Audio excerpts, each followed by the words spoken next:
Ya lo manejas bien tú. Muy bien. Si tú lo dices, yo te obedezco. ¿Te llega a aparecer? Sí, tengo que ir a ¿Cuál parte? Acá abajito. ahí Muchas gracias. Entonces, sí, no te preocupes.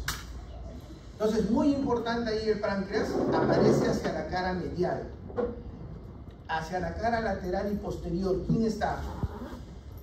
¿Quién está en la cara posterior? No está la cava inferior, ¿ah? Miren dónde está la cava inferior. ¿Quién se encuentra detrás de la segunda porción? El riñón. ¿Quién se encuentra medial a la segunda porción? El páncreas. Miren lo que sucede en la relación de la tercera porción, el duodeno horizontal. ¿Quién se encuentra por delante del duodeno horizontal? Ahí está, perfecto. La arteria mesentérica superior. Ahí está naciendo la arteria mesentérica superior. No, la arteria mesentérica superior nace por detrás del páncreas. Entonces ya con la experiencia que me da su compañera, ahí vemos el conducto pancreático principal, cómo llega hacia la segunda porción del duodeno. ¿Dónde nace la mesentérica superior? Miren ustedes, justo por detrás del páncreas. Ahí sí puedo verlo yo.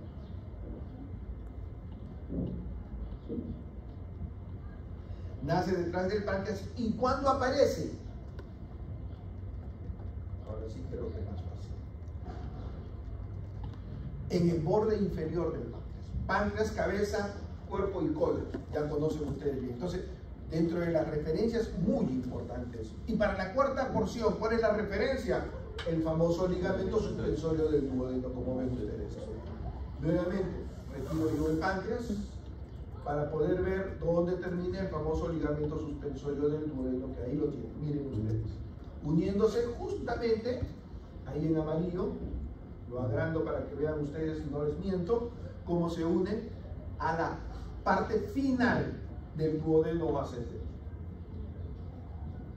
El duodeno ascendente, ¿qué estructura atraviesa por delante? A la aorta abdominal. La tercera porción, ¿a quién atraviesa por delante? A la cava inferior. Ahí lo están viendo. Muy bien. Entonces ya hemos hablado que después del duodeno viene el yeyuno. Siempre de arriba hacia abajo, de izquierda hacia derecha, unido hacia el retroperitoneo a través del mesenterio.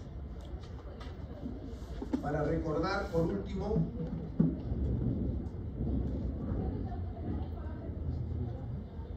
muy bien, entonces toda la parte abdominal se acuerdan ustedes y voy a comenzar a retirar. ¿Qué músculo retiro? El oblicuo externo. ¿Qué músculo retiro? El oblicuo menor. ¿Qué músculo retiro? No, los abdominales. Rectos abdominales. ¿Qué músculo retiro? Los transversos del abdomen. El transverso. Y por último, vámonos acá al intestino. Muy bien, una vez que he retirado los rectos, el plano muscular, ¿qué encuentro? La fascia transversalis. Y una vez que retiro la fascia transversalis, ¿qué encuentro? El peritoneo parietal. Incluso el peritoneo parietal en la cara diafragmática. Entonces voy a retirar el peritoneo parietal, voy a retirar el peritoneo parietal y entro a la cavidad abdominal. ¿Qué es lo primero que encuentro por delante de los intestinos? De los yeyunos e ilios. ¿Qué es lo que encuentro? El epíplomo. ¿Es mejor eso o bajo la cortina?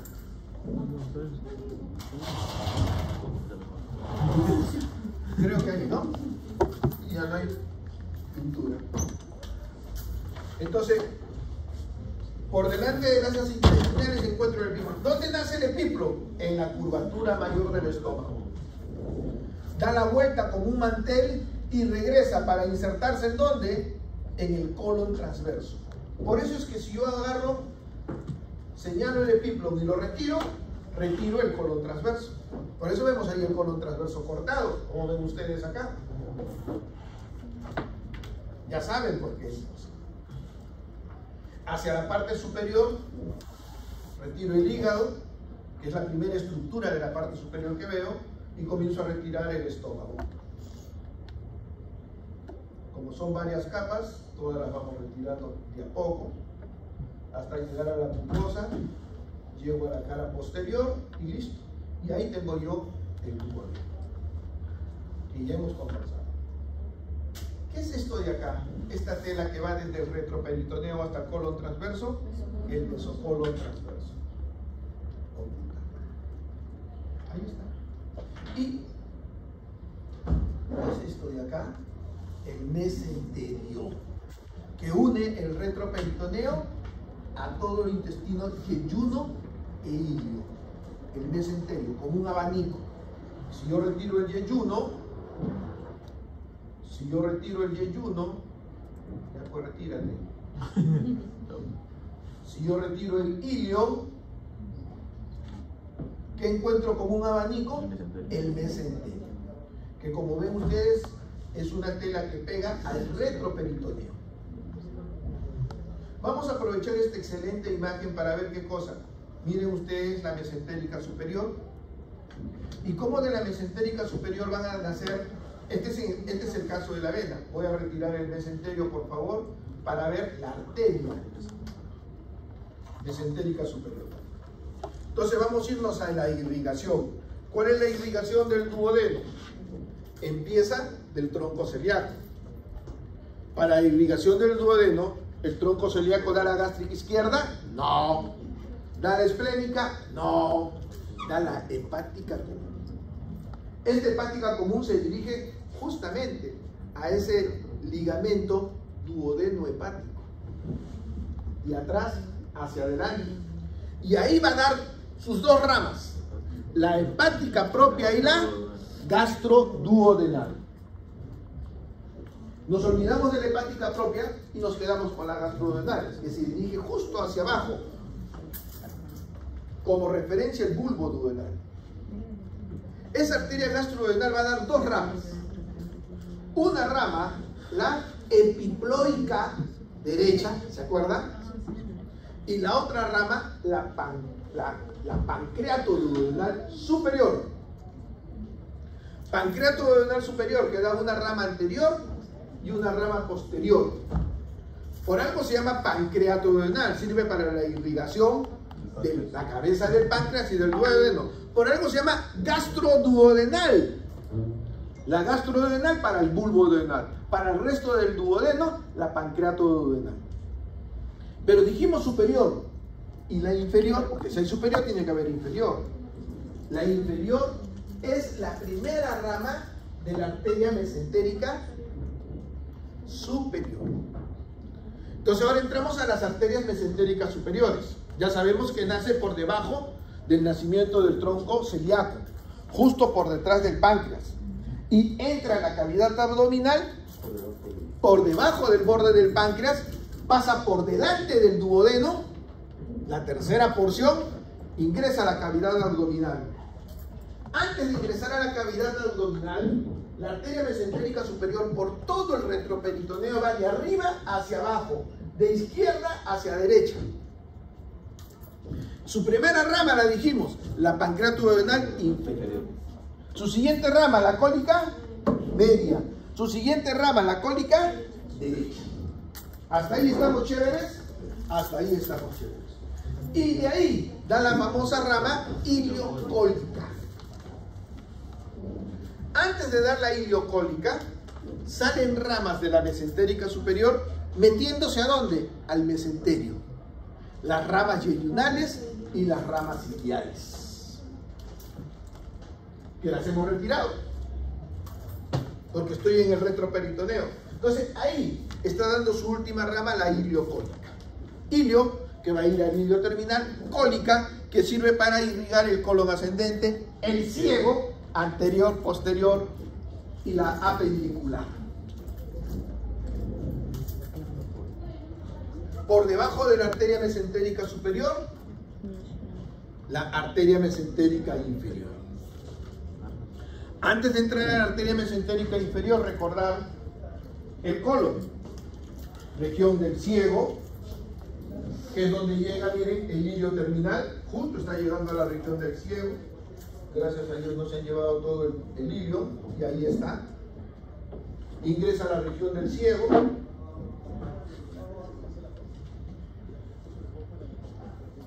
Y ahí hacia arriba, colon derecho, colon transverso, colon descendente, sigmoides. Ahora sí me corrijo para terminar el recto. Muy bien.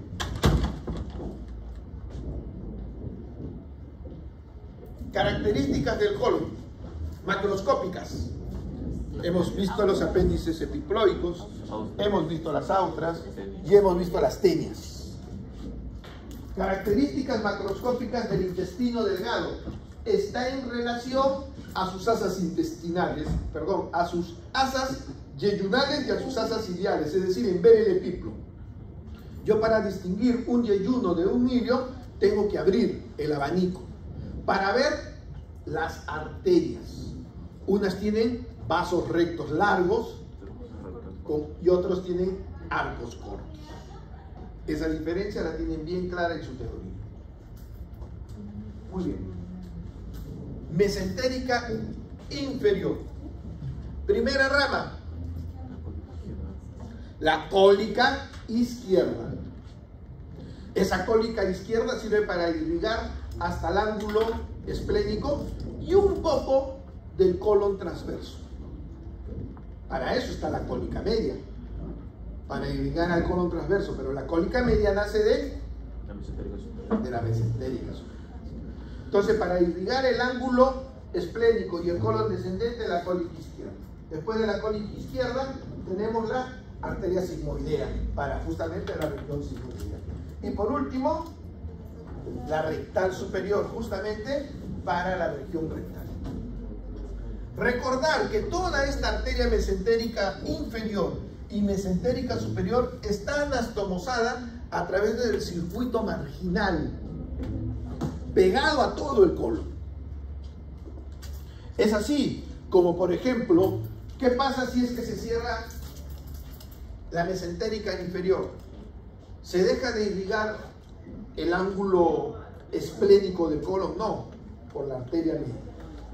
¿Se deja de irrigar el colon descendente? No, por la arteria media. ¿Se deja de irrigar el colon sigmoideo? De repente sí,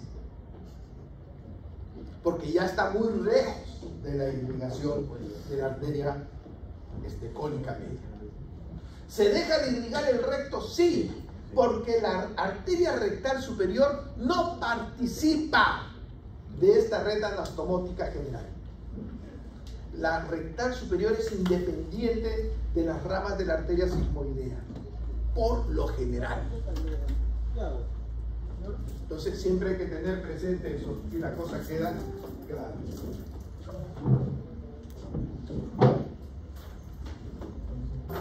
¿Qué más? ¿Qué más? Pregunten. Pregunten ustedes. Entonces ya hemos visto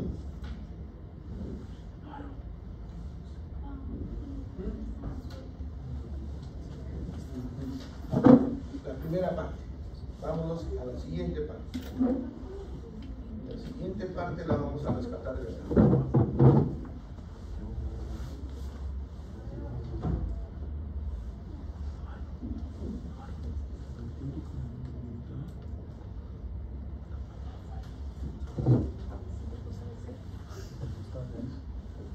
La inervación del intestino delgado, ya saben ustedes, que depende del sistema autonómico, sistema simpático y sistema parasimpático.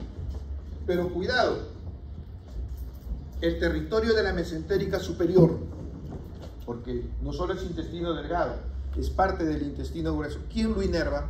¿Quién le da el simpático? al territorio de la mesentérica superior. El simpático se lo da, ¿se acuerdan los esplácnicos torácicos? Desde ahí baja el simpático para todo el territorio de la mesentérica superior. ¿Y quién le da el parasimpático? ¿Quién le da el parasimpático al territorio de la mesentérica superior? El vago. Entonces ya queda claro, territorio de la mesentérica superior, quién le da el simpático y quién le da el parasimpático. Ahora nos vamos al territorio de la mesentérica inferior. ¿Quién le da el vago? Perdón, ¿quién le da el simpático? ¿Quién le da el simpático al territorio de la mesentérica inferior? Los esplácnicos torácicos. ¿Quién le da entonces el territorio simpático a la mesentérica inferior? Los esplácnicos lumbares. Esplácnicos torácicos, esplácnicos lumbares, esplácnicos sacros y esplácnicos pélvicos. Estos dos últimos, guardemos un ratito. Entonces, para el territorio de la mesentérica inferior, los esplácnicos lumbares simpáticos. ¿Quién le da el parasimpático al territorio de la mesentérica inferior? Parte minúscula, el vago.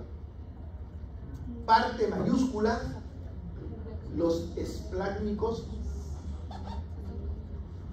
pélvicos, que es parasimpático.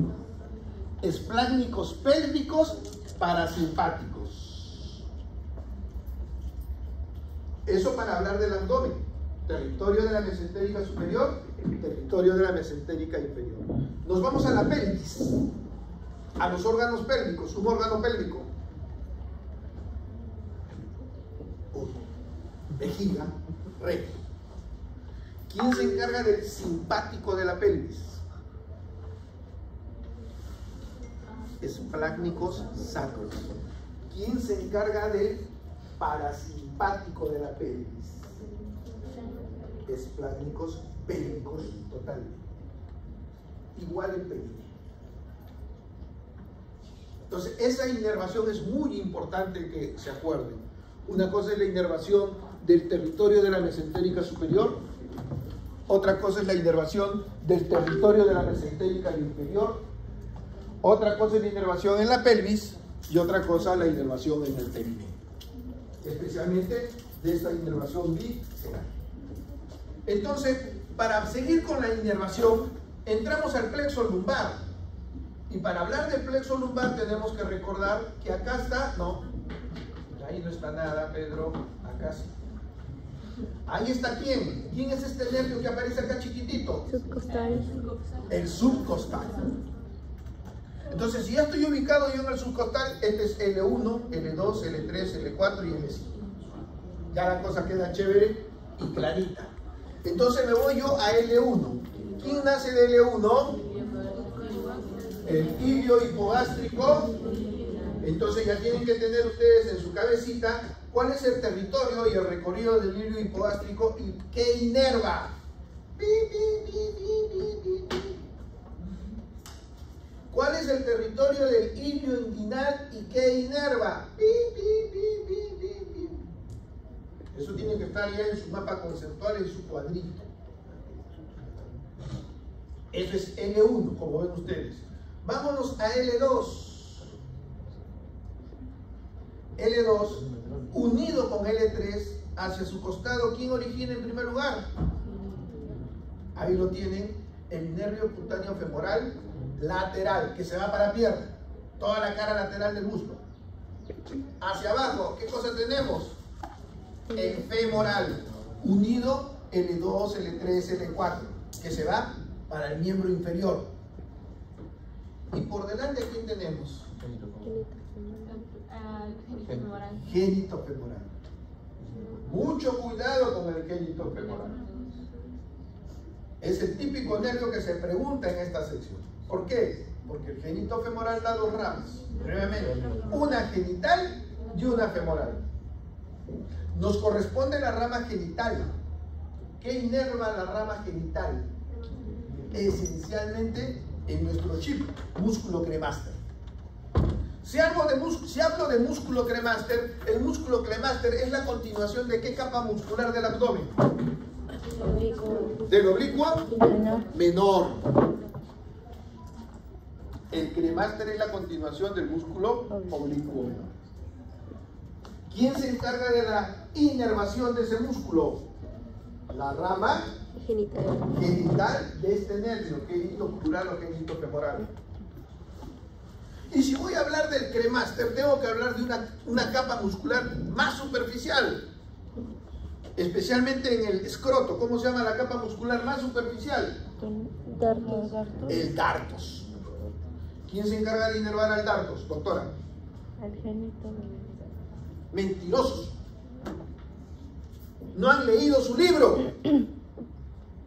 Y en la clase teórica el doctor Acosta les dijo, busquen. ¿Quién ha leído su libro? Cuando ustedes han hecho piel, deben haber hecho histológicamente las glándulas sudoríparas. Y deben haber encontrado ahí que existe un musculito que se pega a los pelitos. Y cuando hace frío, la piel como que se arruga, piel de gallina, y los vellitos se paran. ¿El músculo qué? Eréctil del pelo. ¿Ese músculo es liso o estriado? Liso. ¡Liso! ¿Y quién se encarga de la inervación de los músculos lisos? El simpático. Simpático y parasimpático. En este caso es el simpático. El dartos es una capa muscular del tejido celular subcutáneo. Muscular lisa. Y por lo tanto, ¿quién se encarga de la inervación? El simpático.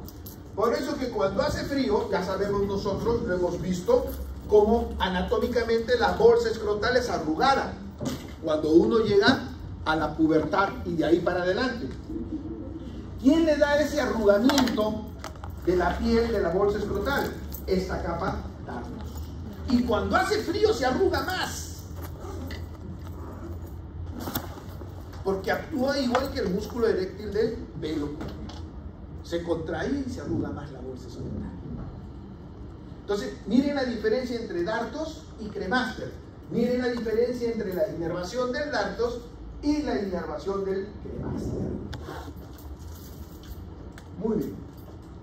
Y por último tenemos al lumbosacro, ¿no es cierto? Plexo lumbar. La cosa quedó clarita, no nos preocupamos. Acuérdense las referencias que teníamos siempre cuando hablábamos cómo ubicar en la práctica, me imagino que lo hicieron. Ubicamos el psoas, por delante del psoas a quién encontrábamos, por dentro del psoas a quién encontrábamos, por fuera del psoas a quién encontrábamos. Paciente con lesión del nervio por fuera del psoas. ¿Cuál es la respuesta?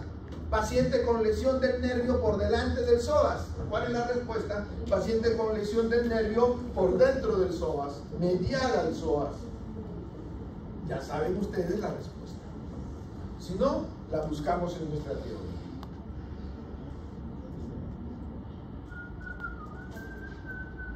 Entramos a riñones. Entonces tenemos ahí el riñón izquierdo, tenemos la pelvis renal y tenemos el urétero. Entonces nosotros vamos a comenzar a retirar la primera capa del riñón. ¿Por qué retiro la primera capa del riñón?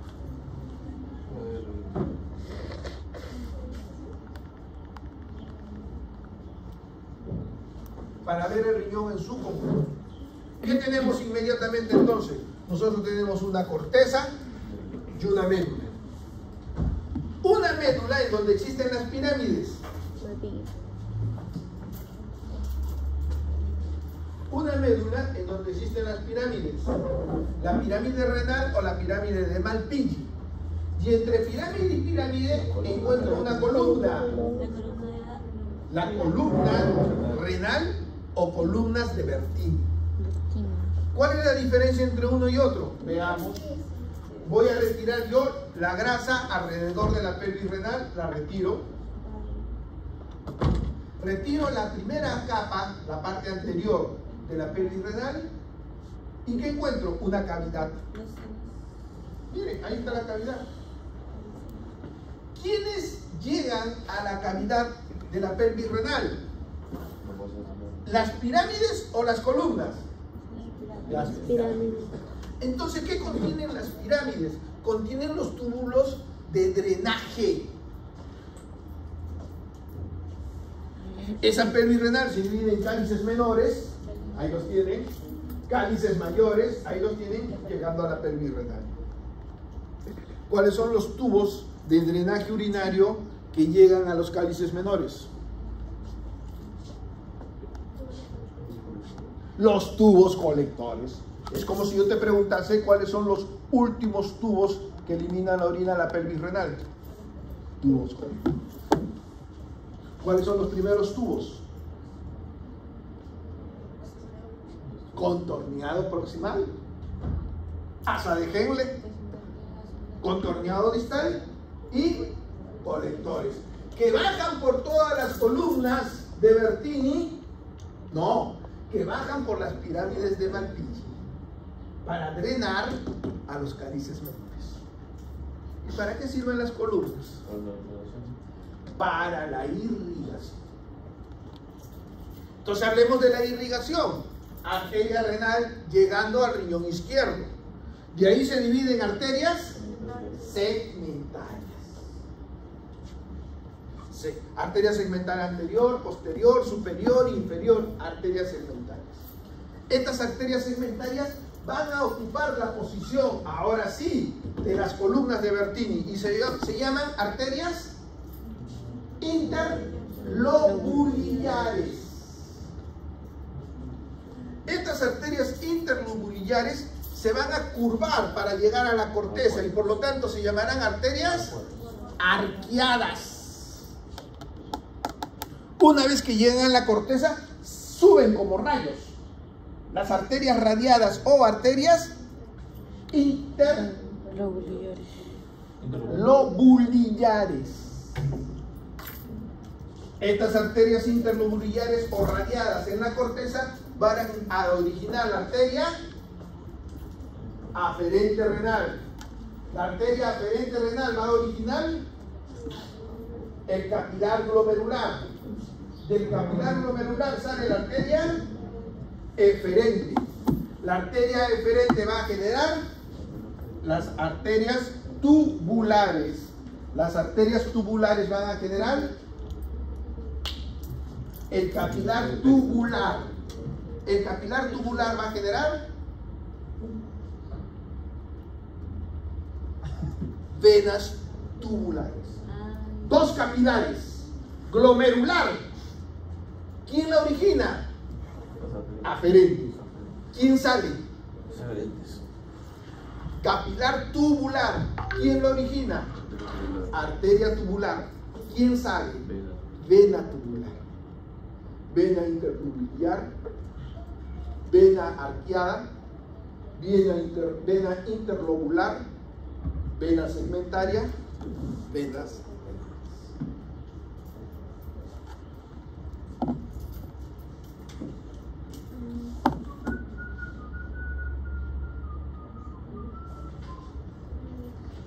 Recordar, ¿la arteria renal izquierda es más larga o más corta que la arteria renal derecha? Más corta. Por lo tanto, la arteria renal derecha es más larga. Y la arteria renal derecha pasa por detrás de la cava íntegra. Al revés.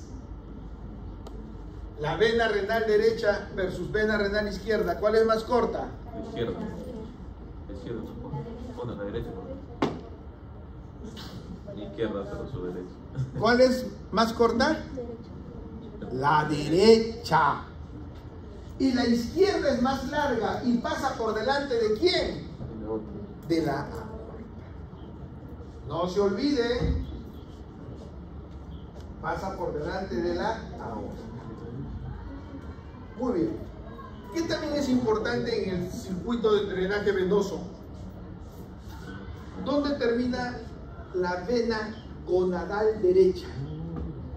En la vena renal izquierda. En la cava inferior. ¿Dónde termina la vena gonadal izquierda? La vena renal En la vena renal izquierda. Y eso es muy importante en el caso de los varones, porque la vena gonadal izquierda es la vena testicular. Y cuando se origina en el testículo, genera un plexo, el plexo pampiniforme. Ese plexo pampiniforme va convirtiéndose en una sola vena en el canal inguinal, sale del canal inguinal como una sola vena, la vena gonadal. Esa vena gonadal, nuevamente miren, drena en la vena izquierda. ¿Qué pasa si la vena izquierda se obstruye? Se hincha. No es que no se drene, sino comienza a hincharse la vena gonadal respectiva. El plexo papiniforme se hincha. La bolsa escrotal. Diagnóstico: van a la ecografía y encuentran dilatado el plexo papiniforme. Persona adulta, primera causa, una obstrucción de la vena renal. Por ejemplo, cáncer. En niños no es así. En los niños también tienen esa dilatación del plexo papiniforme, pero es congénita. ¿Cómo se llama esa dilatación del plexo papiniforme? Varicocelia. Porque cuando uno encuentra aumentado de volumen en el escroto, puede ser inflamatorio o no inflamatorio. Si es inflamatorio, puede ser piel, puede ser epidídimo, puede ser testículo, orquitis, epididimitis, celulitis. O puede ser no inflamatorio, un tumor testicular, un tumor venoso, varicocelia, un tumor de la túnica vaginal, los quistes testiculares. Muy bien. Entonces ya la cosa queda clara.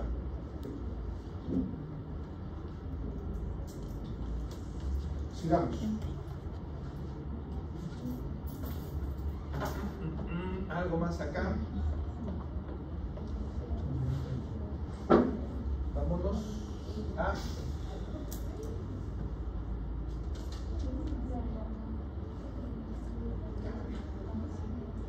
pelvis.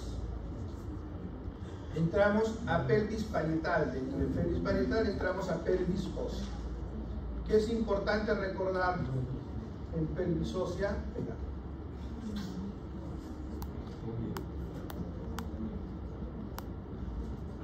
Mientras va cargando, recordamos pelvis ósea, el estrecho superior. Por la parte posterior, ¿dónde se inicia el estrecho superior de la pelvis ósea?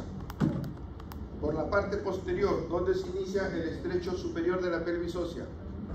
Perfecto, promontorio. Se va hacia los costados, hablando de las alas sacras. Y de ahí entramos ahora sí al hueso coxal, la línea arqueada. Y hacia adelante, la línea pectínea. Y termina en el borde superior del.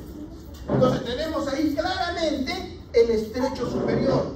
Nuevamente, veámoslo. Para eso le damos algo de 3 dimensiones. Y ahí tenemos nuevamente el estrecho superior. Promontorio, el ala del sacro, la línea arcada, la línea pectínea y el borde superior del.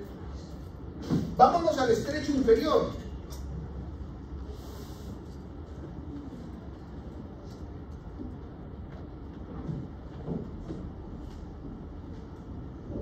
Vamos a verla ahí. Estrecho inferior, por la parte de atrás, el coxis. Hacia la parte, dirigiéndonos hacia adelante, el ligamento, desde la tuberosidad al sacro. Sacrotuberoso. Y ahí la porción isquiopubiana, para terminar en el borde inferior del pubis. Entonces ya tenemos bien claro qué cosa es el estrecho superior y qué cosa es el estrecho inferior del pacinete pélvico. Arriba, ¿quién lo cierra? El peritoneo pélvico. Abajo, ¿quién lo cierra? El diafragma pelviano. Listo, chévere, la cosa queda parejita. Este bacinete pélvico, ¿qué cosa tiene? Arterias, venas, nervios. Arterias, ilíacas, venas ilíacas, nervios, el plexo sacro, los esplácnicos sacros, los esplácnicos pélvicos. Y como contenido visceral, en las damas de adelante hacia atrás primero, segundo, tercero, y en caso de los varones hacia adelante tenemos, y atrás, recto. Entonces ya no nos olvidamos. Entonces la cosa queda completamente clara. Recordar que la cara externa, veamos la cara externa, del hueso coxal genera hacia arriba, cante, ilio, hacia abajo y atrás, y hacia abajo y adelante. Recordar que la cara externa es clara por la fosa acetabular. Y recordar que la fosa acetabular es conformada por arriba también, ilio, por abajo y hacia atrás, isquio, y por abajo y hacia adelante. A diferencia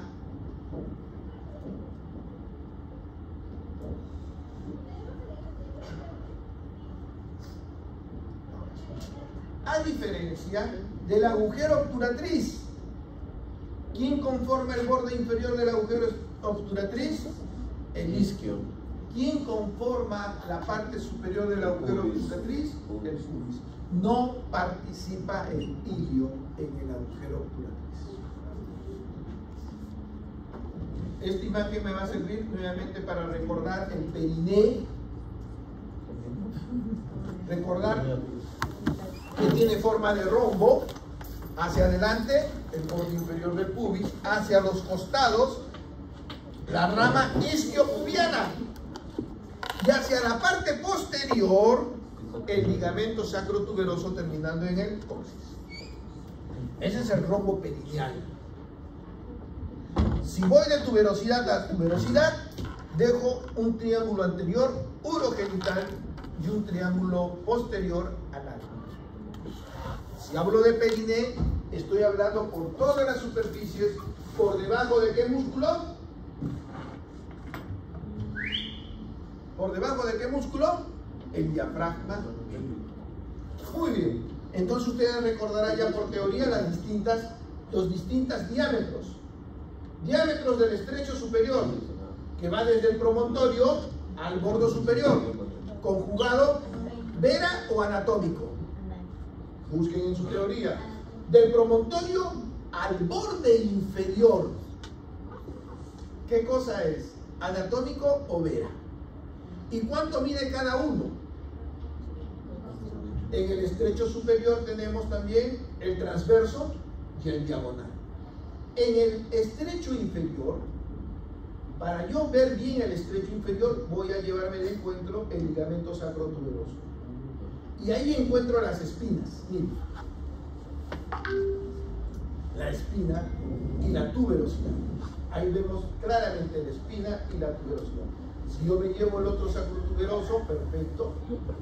Entonces me sirve para ver, miren ustedes, el diámetro entre espina y espina siempre va a ser un poquito menor que el diámetro entre tuberosidad y tuberosidad. A eso se agrega el diámetro del estrecho inferior anteroposterior, que lo tienen ustedes muy bien anotado en su clase de hoy. Muy bien. Recordar, para eso tengo que regresar a mi ligamento.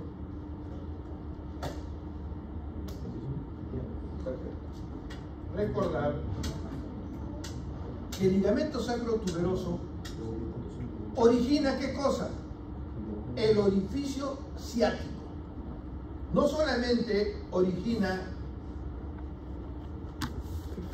la apertura pélvica inferior, sino origina, miren ustedes, el orificio ciático. Este orificio ciático es cerrado por otro ligamento. ¿Cómo se llama?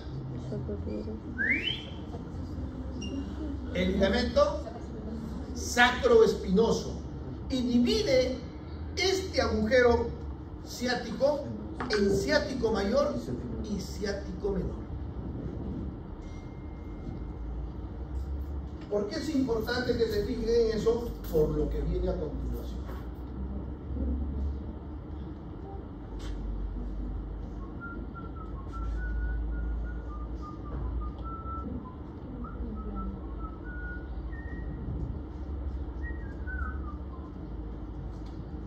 Muy bien. Entonces vamos a ver el contenido de la pelvis. Contenido arterial, venoso y nervioso de la pelvis. Cuando hablábamos del contenido nervioso de la pelvis, hablábamos del plexo sacro. Esta es una clase que ya la han visto ustedes cuando han hecho glúteo. En cambio, ahora hemos aprendido lo que es el contenido arterial. Muy bien. ¿Qué vamos a aprender del contenido arterial? Tenemos a la ilíaca. Ahora sí. Perfecto. Ahí está. La arteria ilíaca entrando a la pelvis. Una vez que entra a la pelvis se divide en ilíaca externa, que va a originar ¿qué cosa? La arteria femoral. Ahí está el arco crural. Acá solamente falta colocarle ¿qué cosa? El ligamento inguinal. Y ahí está el famoso arco crural. Entonces esa no me preocupa. Y de ahí nos dirigimos a ver qué cosa. La arteria ilíaca. Ahí está. Interna. Arteria ilíaca interna que se divide en dos. Miren. Voy a voltear un poquito. Ahí está. Arteria ilíaca anterior y arteria ilíaca posterior. Arteria ilíaca anterior que origina las viscerales. Por ejemplo, de adelante hacia atrás en las damas, tenemos ¿qué visceral? B. Entonces tenemos la vesical superior y la vesical inferior. Por detrás, víscera. Útero. Entonces tenemos las arterias uterinas. Ahorita vamos a ver algo más de las arterias uterinas. Y por detrás tenemos el recto. Las arterias rectales medias. En el caso de los varones, a las vesicales, las prostáticas. En el caso de las damas. Entonces, ya hemos quedado las vesicales, las uterinas y las rectales. Rectales medias, porque las rectales superiores vienen de la mesentérica inferior. Entonces ya la cosa queda clara. Nervios, y ahí lo tienen, el plexo sacro. Plexo sacro que lo aprendieron ustedes hablando de glúteo, glútea superior, glútea inferior, pero una rama importante, la pudenda interna. Si hablo de nervio pudendo interno, la arteria pudenda interna, que nace de la rama anterior, hablaba yo, la ilíaca interna, anterior y posterior. La anterior es visceral, no 100%. La posterior es parietal, 100%. De la anterior salen algunas ramas parietales, como por ejemplo la pudenda interna. Muy bien. Estas ramas van a salir por este agujero el agujero ciático. Todas por el agujero ciático mayor. Para irse al glúteo o para irse al perineo. Al glúteo, ¿se acuerdan el plexo glúteo superior? El van glúteo inferior. Para irse al perineo, el van pudendo interno. Y esa es la parte que quiero que vean. ¿Qué músculo? Entonces me lo llevo. Estoy viendo por la cara externa. Chao. Si me retiro el obturador, ¿qué encuentro? La membrana obturatriz. Chao. Miren ustedes la posición del músculo, ¿no? Obturador externo. Todo por fuera. Ahora sí, chao. Y ahí me voy a la membrana obturatriz. Chao. Y ahí me voy a ¿qué músculo? Pero miren el obturador interno, miren lo amarillo. Esperen un ratito, ahora sí. Miren lo amarillo. ¿Ven el tendón? Miren lo amarillo. Miren, está saliendo el obturador interno. ¿Por qué agujero está saliendo? Ciático menor. Porque este es el ciático mayor. ¿Qué músculo? Piriforme con el ciático mayor. Obturador interno en el ciático sacrotuberoso, sacroespinoso. Agujero ciático mayor, agujero ciático menor. Entonces voy a aprovechar esta imagen para llevarme el obturador, llevarme el piramidal, llevarme el obturador, llevarme el ciático, su arteria,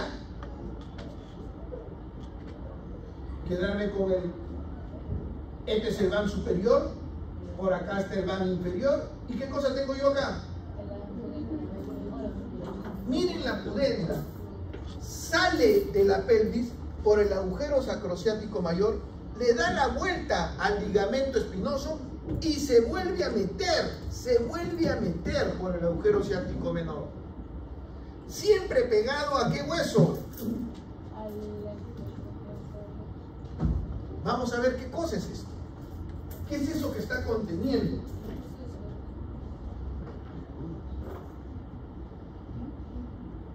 Acá.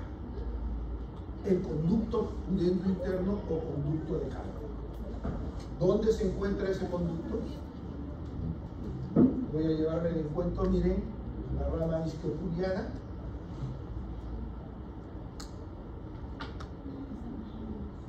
¿Dónde estaba ese conducto? Por dentro de la rama isquiopubiana. Ahí está.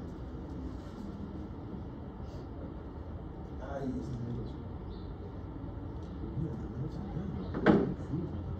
Y para verlo mejor,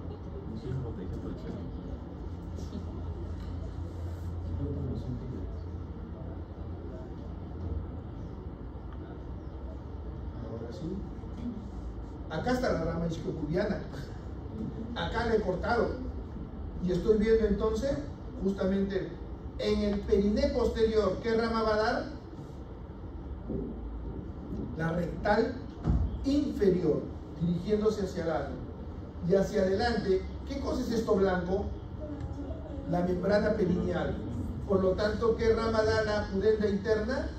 La arteria perineal.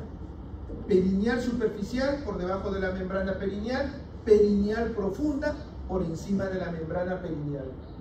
Y algo que siempre se confundían, gracias a Dios ahora sí tenemos esto. Voy a llevarme la fascia de la obturatriz y ver.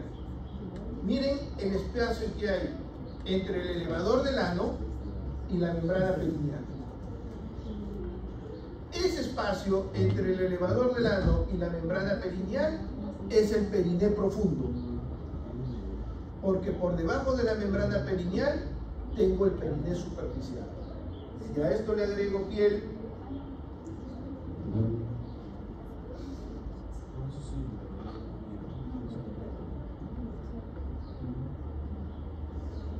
periné superficial. ¿Alguna pregunta? De la perineal profunda van a salir las ramas dorsal del pene,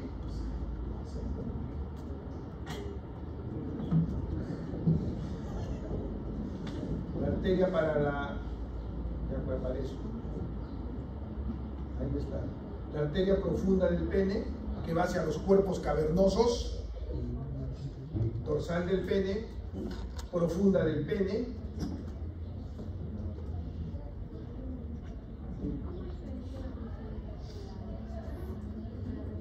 perfecto, la profunda va hacia los cuerpos cavernosos, es la que irriga los cuerpos cavernosos. La dorsal del pene es la que va justamente por la región superior del pene, entre la fascia espermática, entre la fascia peniana superficial y la fascia peniana profunda. Cuidado, La profunda son dos cuerpos cavernosos. La arteria dorsal del pene también son dos. En la parte dorsal del pene, en la parte superior del pene, por fuera de los cuerpos cavernosos, hacia arriba. Cuando tú tienes un corte tangencial del pene, hacia arriba, entre la fascia peniana superficial y profunda, ahí tenemos prácticamente las arterias dorsales del pene. La arteria profunda es la que va al cuerpo cavernoso, porque de la parte superficial, nuevamente lo llevo para arriba, miren acá, la arteria perineal, la arteria para la uretra, para el bulbo esponjoso. ¿Perfecto? Sigamos entonces. Vámonos a genitales.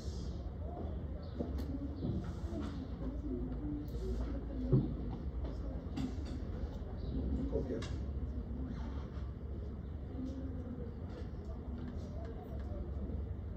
Ya son 10:07, hora de llevar lista.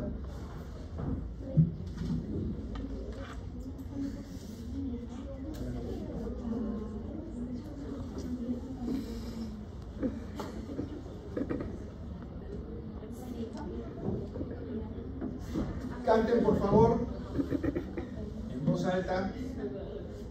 Estavaca, Bárcena, Cárdenas, Cardosa, Carrasco, Córdoba, De la Cruz, Faust, González, González Trevejo, González Trevejo, Herrera, Huachuhuilca, Jamanca, Marcos, Metzger, Munive, Navarro, Ortiz, Pineda, Quintanilla, Silva, Torres, Toyama,